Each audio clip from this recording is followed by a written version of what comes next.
You want me to bring up what Steve is tonight and be your first complaint? Sure. Okay. Hey, Steve. One more come down. Oh, it's Chuck.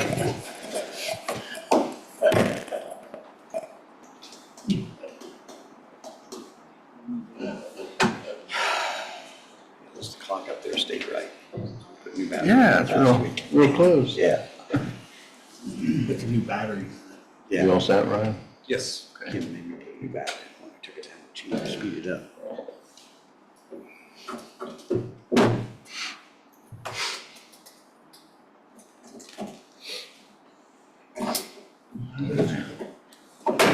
City Council, come to order. Call the roll, please. Wellman. Here. Brown. Ewing. Present. Godwin. Here. Norris. Here. Rogers. White. Present. All right, let's stand for the pledge.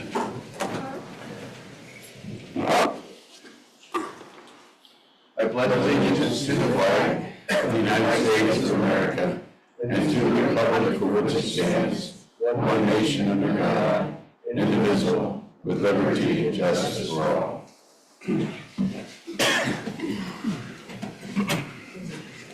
Okay, thank you. Approval of the minutes. You should have received an email copy of the minutes. Are there any additions or corrections? If not, those will stand as approved. Approval of the agenda. Okay, Mr. President, I would like to amend the agenda that we move items 3 through 8 from ordinance and resolutions to the next council meeting on June 17th due to not having a full quorum of members. Okay, we have a motion by, Just to be clear, we do have a quorum, Quorum, but no. a lack of members. yeah. Voting This is quorum, fine. sorry. My apologies. Still voting for them. We have a motion by Mrs. Ely to amend the agenda, and we're going to strike numbers 3 through 8 under ordinances and resolutions. Discussion? Call the roll. Wellman. Yes. Ewing. Yes. Godwin. Yes. Norris. Yes. White. Yes. Okay, moving on, public hearing. Anyone wishing to address council, please step forward. Good evening, Council. Brandon Irvin with Main Street. Just want to offer you guys with an update with some events coming up, as well as a new event. But this Friday from 6 to 9, sounds a little weird. We've got our Cause and Pause night, which is our nonprofit night. Kind of did the pause twist on it. The public can bring their dogs downtown as long as they're leashed. And then we'll have the Dark County Humane Society here. You can adopt cats from them, I believe. We'll have the Greenville Dog Club training some dogs. And then the Dark County Parks will have some animals with them as well. So looking forward to that nonprofit night this Friday. And then the next day on Saturday from 11 to 3, we're doing a Schools Out celebration. We'll have bounce houses for all ages and yard games on 3rd Street, and then trying to start up a food trucks on 4th concept to where food trucks can show up at any event Main Street does, and they'll be set up on 4th Street Friday and Saturday as well. We'll also do a cool raffle at the Welcome Center as well if students bring any report card they have from the school year, so lots of gifts for them. And then, as you're all aware, last time I was here kind of spoke about a Jeep rally. So Jeep Legends Let Loose in Dark, that'll be July 19th from 2 to 7. New event, it has a ton of traction. These four right here have done a ton of work as well. It's been awesome to collaborate with them, so I think it's going to be a really great event. And then lastly, just want to thank you all for your community funds. We wouldn't be able to do what we do without you, so thank you. Thank you. Yep. Thank you, Brandon. That, on Saturday, is that for all ages? Yeah. So bounce houses too, they'll be all ages. We've got one that's an obstacle course for middle school and high school kids, so they'll enjoy it as well. And then we'll have a bounce house for younger kids as well with a slide attached to it. So it's for all ages, yes. Awesome. Any questions? Okay, well, thank you for coming up. Thank you. Appreciate Thank it. you. Anyone else wishing to address council?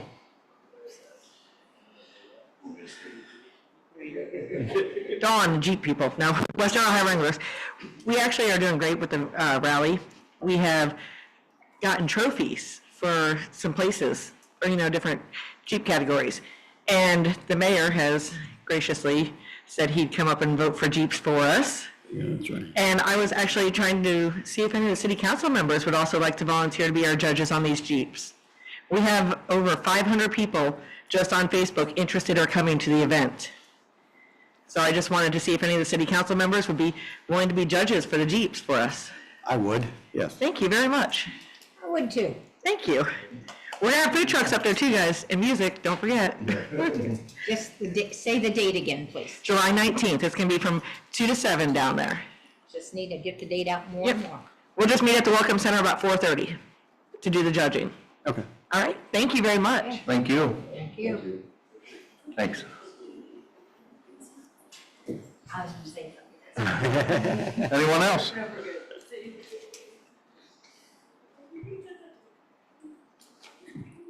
Hi, Greg Dolan, Dark County Visitors Bureau. Along with what Brandon said, yes, thank you for the community funds. We appreciate your support. I know that's not an easy decision, always deciding where that money is going to go, so we appreciate that.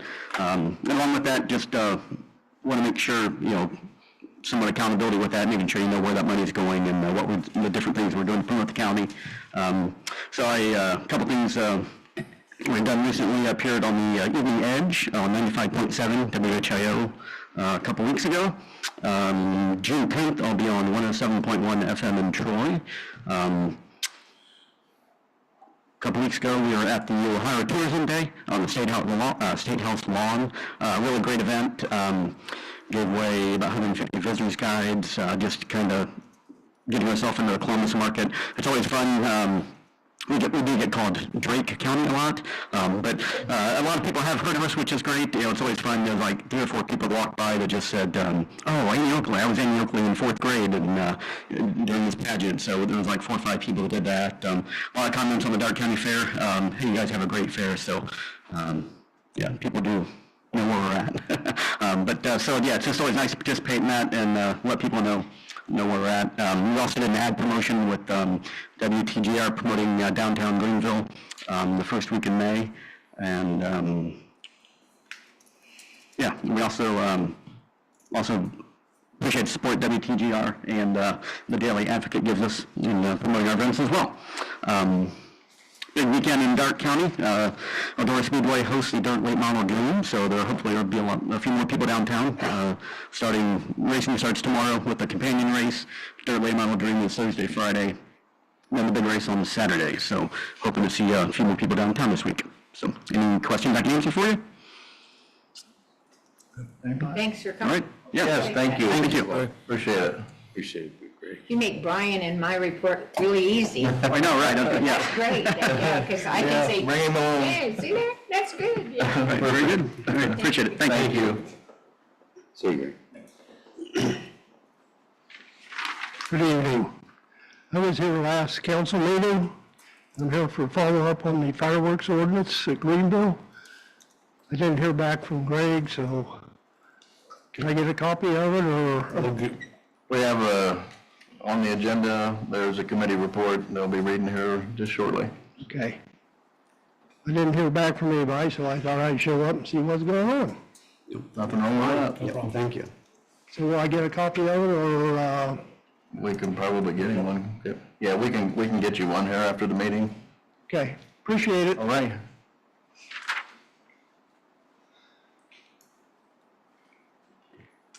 Good evening, council. My name is Jordan Harmon. I am item 7 on the agenda, so I know no action is going to be taken tonight. I'm a representative of Priority Power and work with the city on the electric and natural gas aggregation programs, and was in that role with AGE prior to our sale to Priority Power in July of 2022.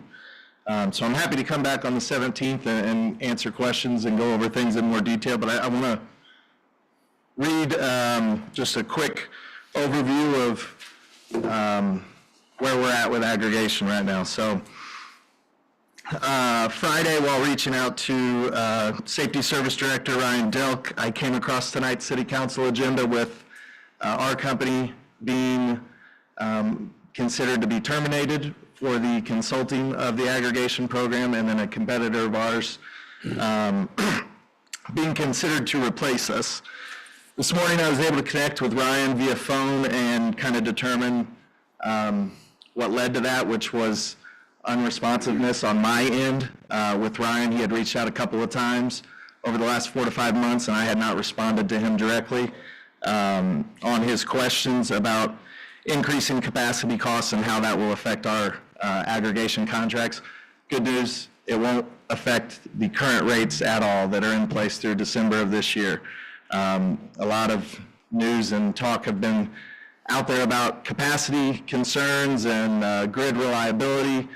Our rate is fixed. It'll be fixed through the end of this year under the current contract.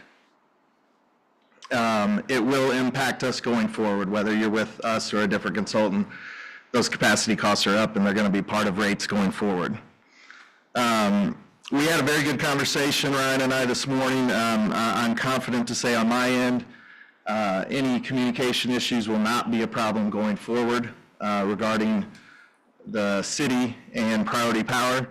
I know during that same 4 to 5 month time span, I've talked with numerous residents within the city of Greenville about their specific situations on aggregation. And Ryan had mentioned to me that he had not received calls back from residents after giving my contact information to them about their questions. So saving grace a little bit, residents have been taken care of.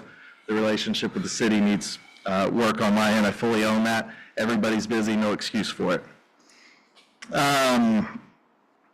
With that being said, I did hand out a document for you guys. It is savings comparison between the city and the township. The city has used AGE and now Priority Power for its consulting for the electric and gas aggregations. Greenville Township has used the competitor that you guys are considering switching to. Good comparisons because both voted in November of 2016 on the ballot to approve aggregation.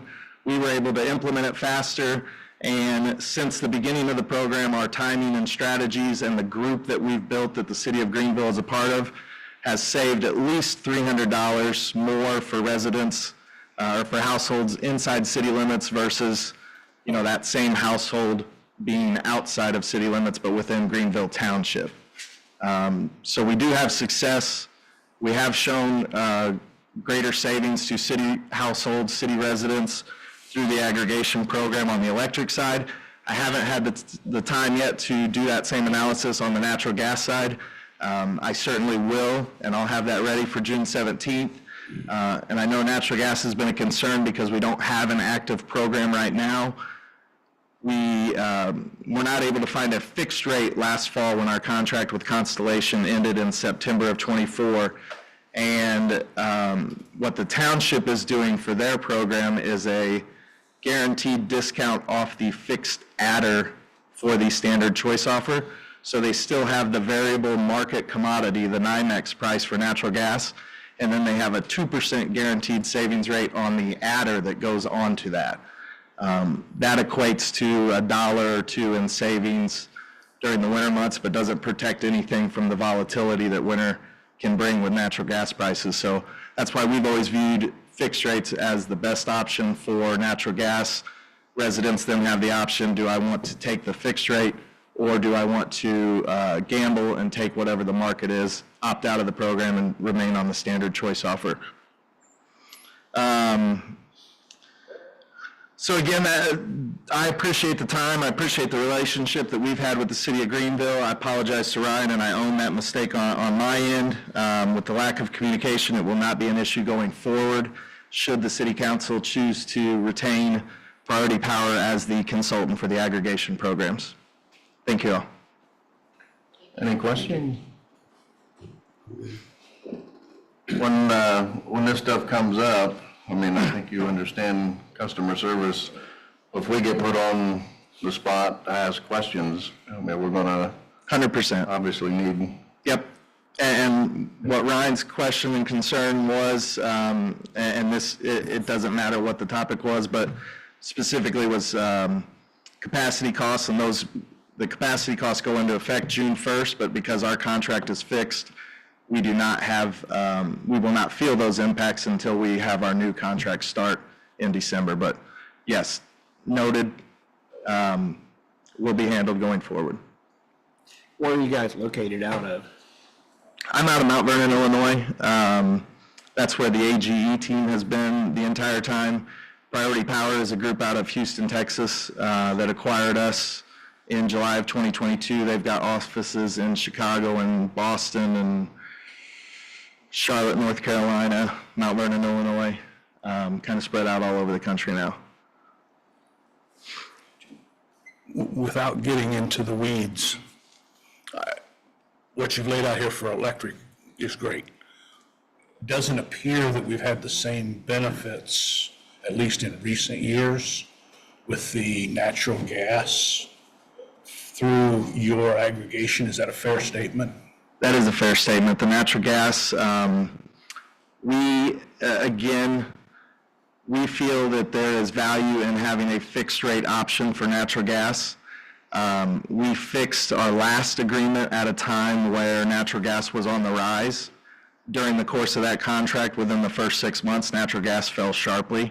So the standard choice offer fell with that on a variable market-based rate. So it's fair to say that the gas aggregation has not performed as well in terms of savings. And you'll have that with aggregation. I know we preach savings with aggregation program, but there's also strategy and long-term hedging that you can do with aggregation. I mentioned Orion, a group of communities down in Cincinnati, recently renewed a 3-year contract because can kind of see the writing on the wall currently, but a year or two from now it may be totally different and utility rates could fall. And if that were to happen, we can put out word to residents that there may be a better option than the aggregation program. And then when the time comes to renew that program, hopefully we'd get a lower rate and people would see a benefit again. Because basically, over the past 12 months, I would say your fixed rate on natural gas was somewhere around 100 to 150% above the standard choice. Is that about right? I would say that's probably accurate. We did a 2-year fixed rate for natural gas that was, I want to say, around 85 cents. 75 cents per CCF. And the standard choice offer, shortly after that contract began, fell down into the high 20s and 30s. So yeah, that's a fair statement. But we didn't hear anything about standard choice was a better offer during the time of that contract, did we? You mentioned changing of rates to let people know that standard choice could be a better option. If that were the case going forward, why wouldn't that have been the case looking in the rearview mirror for the last year? I'd have to look back. I know the group of communities in Cincinnati were given guidance as to gas rates regarding their aggregation program. I'd have to look back and confirm what we sent to the group up here. If it was nothing, that was an oversight on our end and a problem again. But yeah, certainly something learned from, and if we're retained, won't happen again. Anyone else? All right. Thank you for coming up. Thank you, guys. Thank you. Safe trip. Okay, I just have 2 things, and I think they're probably for Mr. Delk. I walk down to the park quite a bit in the summertime, and somebody approached me recently about a duck that had an injured foot. I should have brought it up at the park board meeting, but it slipped my mind. And so, Mr. Delk, I went down and I saw the duck, and it wasn't walking on its left foot. So how do you handle that?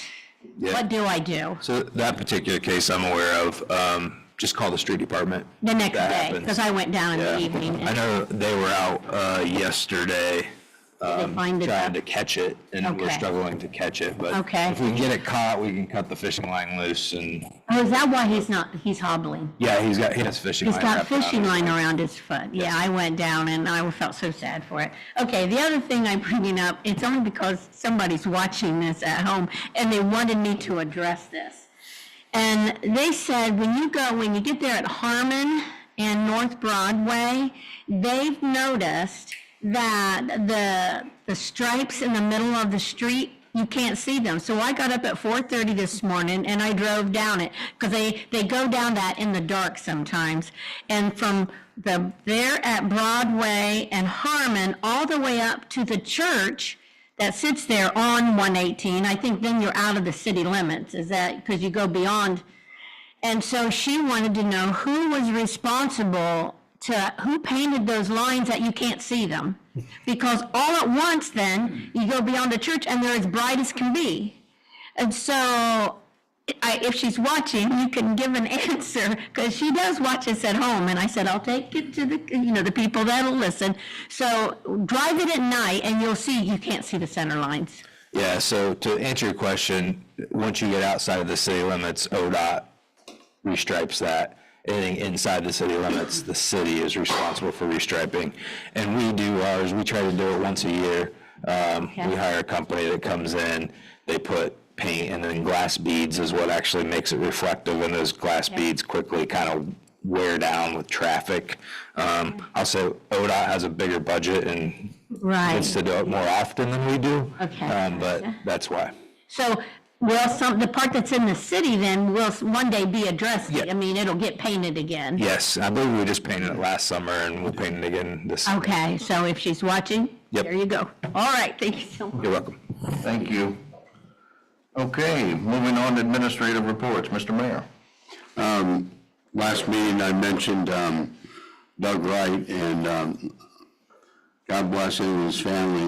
He went very quickly, and I want to ask for a moment of silence for Doug, who's laid to rest this past Saturday. He served us well on city council and planning and zoning, and as well as over 50 years as a firefighter in chief, mainly in Union City and Jefferson and Liberty Township. So we can just have a moment of silence for our friend Doug.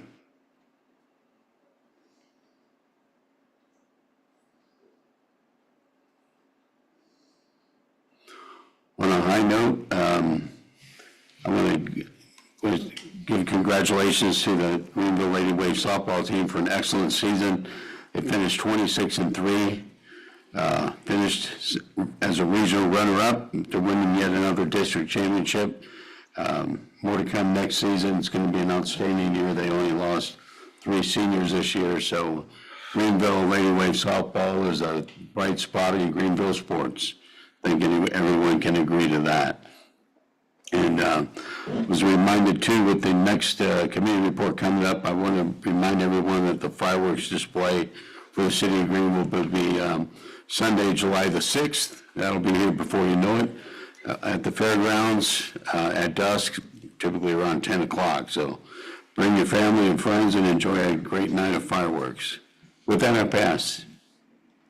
All right, thank you. Moving on, Safety Service Director, Mr. Delk. Thank you, Mr. President. A few things for this evening. First, just an update to talk a little bit about code enforcement. So we currently have 52 active noxious weed yards within the city.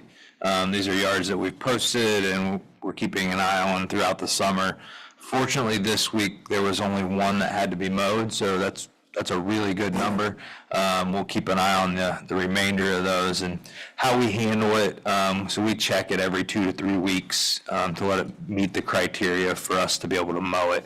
And then if we check it a few of those cycles and they're consistently mowing it, then we take it off our list and wait for a new complaint. But I just want to get that out there. And if anyone listening has a grass complaint or a neighbor that's not taking care of their property, make sure they give planning and zoning a call and we'll get that taken care of for them. Our solids handling project, contractors moved on site today. It's going to be a little slow getting going this week They're preparing the area with gravel and parking lots to get all their construction equipment and job site trailers and all those things on. But that should happen all this week, and then next week they should start going full bore on digging the piers and starting all the concrete work, and it'll be a vastly moving project from that point forward. Centerpoint has contacted us, and we talked about the gas retirements, I think, a couple weeks ago, where they're coming in and have to retire every gas service line that is not being used or is turned off within the last, hasn't been used or has been turned off within 3 years or 3 years or more, and then that list continues. They came originally with about 100 services they were going to have to do construction on and disconnect, so they have to cap it at the main. We have that list down to 41. They plan to start June 10th on that project. A lot of it's over in the area of Front, 11th, 12th, 13th Street, some in the South and Schweitzer area, but that's where most of that's going to be going, and Ritter Pipeline's going to be doing that work.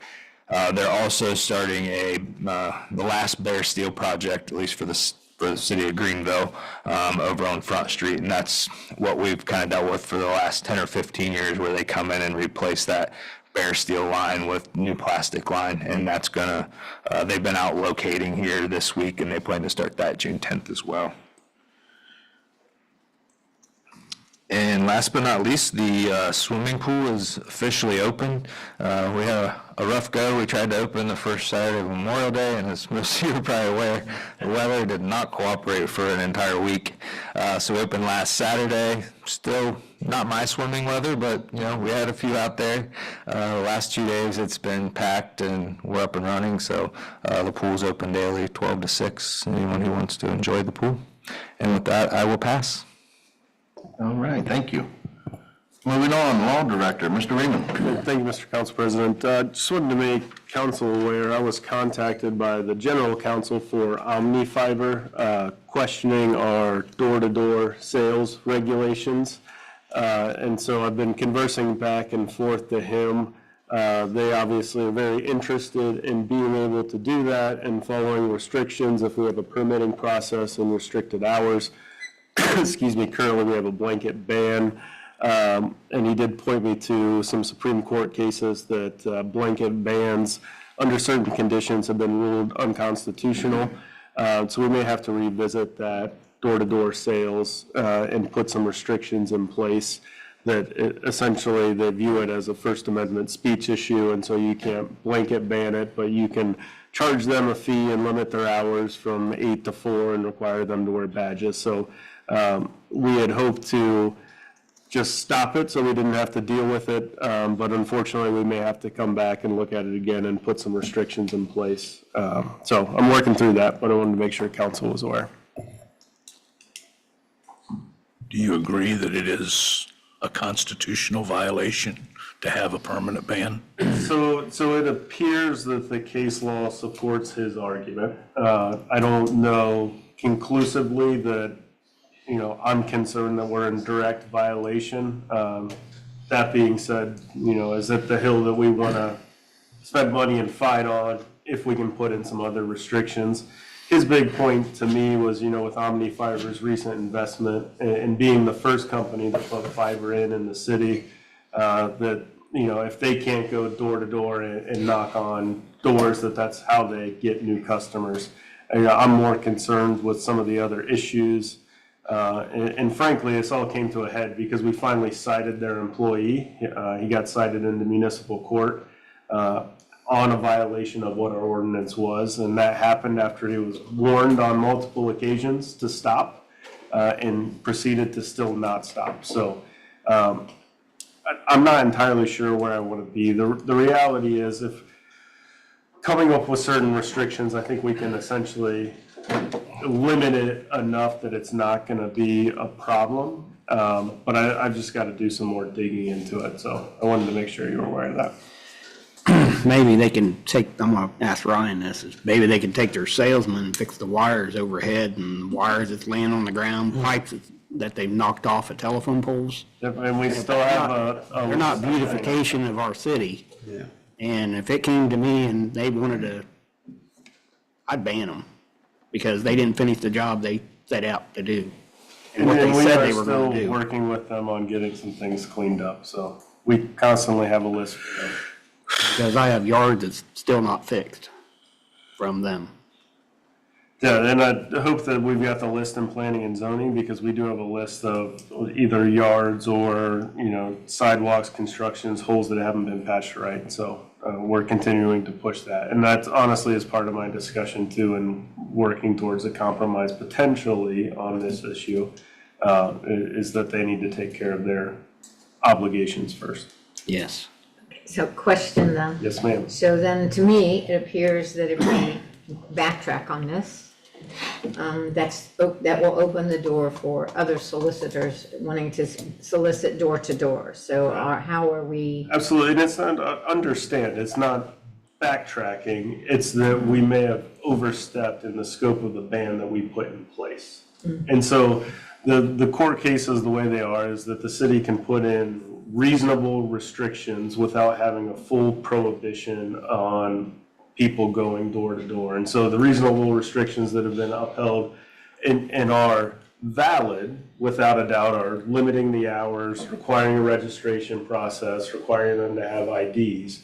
It's the blanket ban is what's been challenged, and a lot of times they say that there's a less restrictive method that the city can employ versus a blanket ban.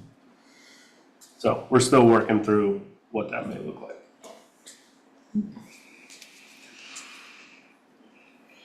Yes, we just need to pass out no solicitation signs. And so that's the other thing is, I'm sorry, one of the things that can happen is that each homeowner can post on their property a no solicitation sign, and then that can be a violation if a solicitation person comes up and then still knocks on their door. But the issue with that is then now you're walking around town and every single house has got a sticker on the door that says no solicitation. It's, it kind of, in terms of going back to your beautification, like, is that really what we want to get to? Well, is it Well, it could be, it could be quite attractive. Yeah, maybe we can start printing them for everybody and passing them out with water bills. Send it in the water bill. Get your authorized one, we can sell them. Yeah. And that's all I have, unless anybody has other questions. Any other questions? All right, thank you. Moving on, Auditor, Mrs. Davis. Thank you, Mr. President. I just have one thing this evening. There was, in March of this year, there was a fire at 310 Tiffin. That property has been evaluated, and the city is holding an escrow, opened an escrow account for the repair until it becomes repaired. We hold on to an escrow account, so I just need to make council aware that we opened an escrow account in the property owner's name at Greenville National Bank. And that is an ORC regulation by the state that states if there's the property is more than 30%, I think, damaged, then we have to hold the monies for the repair, and it goes through a process with the city. The fire chief or the assistant fire chief will go down and clear the property for that we can release the funds. So until that's done, we hold on to that money in escrow.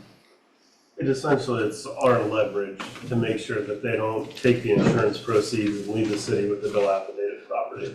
And so a portion of the insurance proceeds comes to the city for us to hold so that we can ensure the work is done properly. And it's mainly, frankly, it's aesthetic things. The property's cleaned up, siding, windows are put back in place. And once they've reached that minimum standard, then we release the funds to them. And if they don't do it, then that's at least a start of the funds, or hopefully most of the funds that the city would need to use if we had to contract the work so that people don't get stuck beside burnout houses. In a perfect world, every property would carry insurance and we wouldn't have this problem. But the properties that you see that potentially are still problems is because they had zero insurance. And so the city doesn't have any funds that we're holding to be able to fix the problem. And so this is a good thing city-wise to make sure that it happens. Is there a reasonable time frame for property owners to do this? Do you establish I that think in 6 conversation? months. I think It's by ordinance. Okay. Through the statute, they have 6 months, and then we can provide extensions if we know that they're actually completing work. Okay. Yeah, I think it is too. Thank you. All right. Anything else? Any other? I have nothing else, thank you. Okay, thank you. Moving on, committee reports, we have one out of the safety committee. Honorable members of council, the Safety Committee hereby submits our report. The Safety Council met on May 23, 2025 at 7:15 a.m. to discuss the fireworks ordinance and associated complaint brought to City Council on May 20, 2025. The following reflects our discussion and the specific action items are summarized in the conclusions of the Safety Committee below. The issue brought forward by Mr. Klein regarding 2024 fireworks being set off in his neighborhood and the lack of response from our police department on 2 occasions were discussed. It was stated by Mr. Riemann that we are obligated to enforce the state fireworks ordinance as we do not have a specific city fireworks ordinance. We reviewed the details of the state ordinance and determined that by law, fireworks cannot legally be shot off in almost all locations within the city due to the 150 feet clearance of persons and structures from the firing location for aerial devices and 50 feet clearance for non-aerial devices. The allegations brought forward to the council on May 20th were investigated and substantiated by Lieutenant Monin after the Safety Council meeting. The conclusions of the Safety Committee are as follows. Police and fire department personnel to be educated by their leadership on the ordinances related to fireworks to be properly prepared to deal with issues going forward. A post to be placed on the city Facebook page reminding citizens of the restrictions regarding setting off fireworks going forward. Clear understanding by all involved that all citizens' calls will be responded to by meeting with the citizen to address their issues/complaints, as opposed to not responding to a citizen complaint always when practical. Lieutenant Monin and Councilman White will make a visit to Mr. Klein to let him know the results of the Safety Council investigation and what to expect going forward. Sincerely, Greg White, Chairman, Leon Rogers, Vice Chairman, and Clarence Godwin, Member. Need a motion to accept the committee report? Motion by Mr. Godwin to accept the committee report. Discussion? Mr. President, as I put this together, one question. We talked in the committee meeting about putting something on Facebook. Is that a broad enough scope to our public to see it? There's a group that follows Facebook, there's people that read the paper, there's people that listen to the radio. Do we need to go, do we cover enough of the population with using just a Facebook communication to accomplish this? Could we use like a public service announcement on the radio, something in each one of the local papers to say, hey, this is what was written up about fireworks, Ryan, that you had in here? Yeah, no, I think that's a great idea, and I'm sure that both the radio and the newspaper will probably run that for free for us, right, guys? All right, perfect.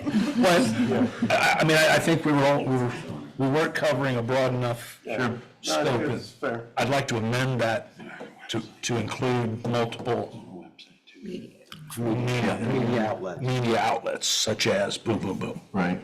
Do we need a motion to add to that? Or, He made it. it's his report, so, yeah. Okay. Do what? I would take because the way that you phrased it, I would take what you just said as a motion to amend the report to include multiple media outlets, including the radio and newspaper, but not limited to. It'll be put on our website as well. City of Greenville, cityofgreenville.org, all things City of Greenville. It can always be found there too. Right. Ryan's got to get it on there, but get the other things taken care of first. At least when we run into problems, the 4th of July, it's not just one place. It's, we did our best to communicate this to the total public. Good job. Like, So we'll take it as a motion to amend, you vote on the amendment, and then you redo the motion. Then we can, okay. So we will vote on the amendment first, and so we have a motion by Mr. White to amend the committee report. To include multiple media Yes. sources. Any discussion? Call the roll, please. Roman? Yes. Ely? Yes. Godwin? Yes. Norris? Yes. White? Yes. Okay, so we have the amendment, now we'll take a motion to accept the report. The amended report. Okay. Make a motion. Motion by Mr. Godwin to accept the amended report. Discussion? Call the roll. Roman? Yes. Ely? Yes. Godwin? Yes. Norris? Yes. White? Yes. All right, thank you. Moving on, ordinances and resolutions. We have 2 on the agenda. The first one is a resolution for the mayor to enter into contract with Dark County Job Family Service And this one has already been given its first and second reading. Correct. Okay. A resolution authorizing the mayor to enter into contract extension with the Dark County Jobs and Family Services to provide transit services. This resolution authorizes the mayor to enter into contract extension with Dark County Job and Family Services to provide transit services with compensation in the amount of $22.65 for each person each way. Motion to adopt the resolution? Motion by Mr. Norris to adopt the resolution. Discussion? Mr. President, Yes. Ryan, you and I spoke after the last meeting. 2 questions. Along with Job and Family Services and other existing contracts, did we or did we not cease and desist operation of any contracts? Any contract, the Existing contracts? existing contract, Job and Family Services, I told you wrong, is not up until the end of June. Okay, so the question, did we cease and exist on any existing contracts that were in place due to lack of council approval of new contracts? Nothing existing, just new.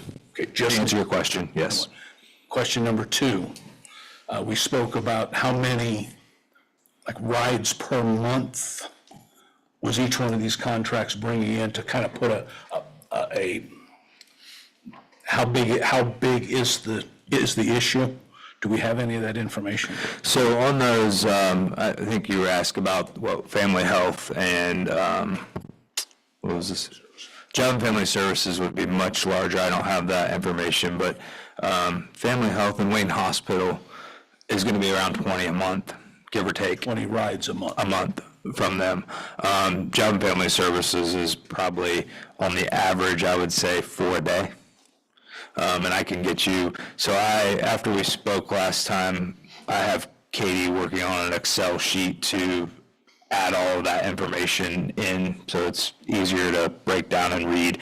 But it's not just a report that we can run off our software, so we have to dig into some data. And so she's working on going back, I instructed her to go back 4 pay periods, so basically 2 months worth. We have to pull the time cards, get all the hours, and then we can pull all the other information on the rides from Eco Lane. And then moving forward, I told her to make sure she pulls all that information off time cards before she submits them to the auditor's office. So then we'll have some complete data to look at. But it's just taking some time because of actually having to plug it in. And for the rest of the council, the reason I brought this issue up with Ryan, I think we need to monitor the effectiveness of our Greenville Transit in terms of, we can't do it financially because the money doesn't flow in a way that we can look at the money within a given month, because the money lags, the rides proceed. You can never put those on the same page. But if we look at number of rides and number of driver hours, are we getting better with more rides per driver hour, or worse with less rides per driver hour? And how do we manage that efficiency factor? That's why I brought this forward, realizing that our budget was established with approximately $920,000 of revenue, with estimated expenses of about $1.2 million. So looking at that from a perspective of how do we manage the effectiveness? Thank you. You're welcome. Thank you. Any other discussion? We have a motion on the floor to adopt. Call the roll? Roman, Yes. Ely, Yes. Godwin, Yes. Norris, Yes. White. Yes. All right. Moving on, number 2, resolution authorizing mayor to enter into contract with Village Green. A resolution authorizing the mayor to enter into contract with Village Green Healthcare to provide transit services. This resolution authorizes the mayor to enter into contract with Village Green Healthcare to provide transit services with compensation in the amount of $22.65 for each person each way. Okay, you've heard the first reading. That'll be on the agenda for our next meeting for the second reading. Moving on, old business. Nothing? Nothing under new business. Our council representative outside committee, we handled that Under the public hearing, unless you have anything else to add? Well, no, I'll do it under call of council. Okay, very good. But yeah, thanks, Ryan. Yes. Thanks, that's good. Okay, moving on to communications, we do have a couple items there. We have a zoning recommendation. Honorable members of council, at the May 20th, 2025 Planning and Zoning Commission meeting, Derek Robertson of Bonanza Custom Homes request for a zoning amendment at 301 East 5th Street was heard. Members voted to recommend that the request to rezone the property from SU special use to PUDR planned unit development residential be approved. In following with the zoning regulations, Article 5, Amendment, Section 5.05, the Planning and Zoning Commission is hereby forwarding the recommendation to approve the request to City Council. City Council, per Section 5.06, must now take action. Attached are the minutes from the May 20th, 2025 Planning and Zoning Commission meeting and the zoning amendment packet submitted by the applicant. Sincerely, Jeff Whitaker, Chairman. And then we received 2 letters from Taft and Hollister LLP regarding the annexation of Family Health. There will be a hearing on the proposed annexation on June 24th, 2025 at 10 a.m. at the Birchwood Training Center, 5844 Jaysville, St. John's Road, Greenville, Ohio. All right, thank you. What was that date for that one, please? I'm sorry, just a second. Please. June 24th at 10 a.m. Are there any issues with that, Mr. President? Mr. Delk, are there any issues with that No. annexation? It's the process they have to go through. Typically, when you run into issues with the annexation process, it's how are utilities gonna get to the property? We've already been providing the water and sewer treatment there. And so sometimes it's actually an expedited annexation because they're contiguous to the boundary. So there's really no way to stop them from coming in. Once they voluntarily want to come in, our way to stop it would be if we didn't have an agreement to provide utilities, but we're already doing it. And so finally, we'll be able to realize the income tax. Thank you. Your new facility is very pretty too. It was big. Big. Yeah. Okay, let's call down the council. Wilman? Yes, so my condolences to Doug Wright's family. Certainly be missed by a lot of people, so. I'd like to also be interested in seeing those figures, Mr. Wright, for the transit. You know, it's got to take some time because there's so many different rides and so many people with disabilities that sometimes it takes a long time to load people and get things out. So, but it still will be interesting, but it'll take a long time to get there. Thanks. Ely? Well, I think it's very poignant that we have a lot going on in our city and our county. Sorry about that. I just want to put in something that I think people in our community should be aware of. On June the 11th, our own sheriff is going to make a presentation at Radiant Lighthouse concerning immigration. You know, with everything that's going on in the world and in our country, immigration is just not a small subject. It's something that we all need to focus on. So I would like to extend an invitation on behalf of the organization that I represent, which is the Darke County Republican Women's Club, to all of you to attend this event, and it's June 11th at 6:30 p.m. And I think it's something that all of us should pay attention to a little more. So I just urge you all to pass the word along. I'd like to see some of our city department heads come as well. So thank you very much. And with that, I pass. No worries, that's at Birchwood Center. No, that's at Radiant Lighthouse Church on 127. Clarify, because Oh, yes. meetings over there, so. Yeah, we have a lot of things going on at Birchwood, that's true, but no, this is at Radiant Lighthouse. Okay, thank you. All right, thank you. Godwin? Pass. Norris? Yeah, my condolences to Doug Wright and his family, knowing the stepdaughter and the grandkids and that, and serving with him with Darke County Emergency Management for about 15 years. And he was a good man and a heck of a loss. On a positive note, we had a fantastic graduation for Greenville senior high. The schools graduated about 180 people in perfect weather, even though we had to kind of pivot and go to the Jennings Center. They set up the extra bleachers, and it was quite well attended. And like I said, the weather was absolutely immaculate, and we got everybody through, so that was a blessing. And with that, I will pass. White, I'll pass. President Schmidt. I want to send my condolences to the Wright family as well. Doug served on council up here with us, and I got to know him pretty well at that time, so he'll definitely be missed. And with that, I will pass. Motion by Mr. Godwin to adjourn. Discussion? Call the roll. Mormon. Yes. Ely. Yes. Godwin. Yes. Norris. Yes. White. Yes.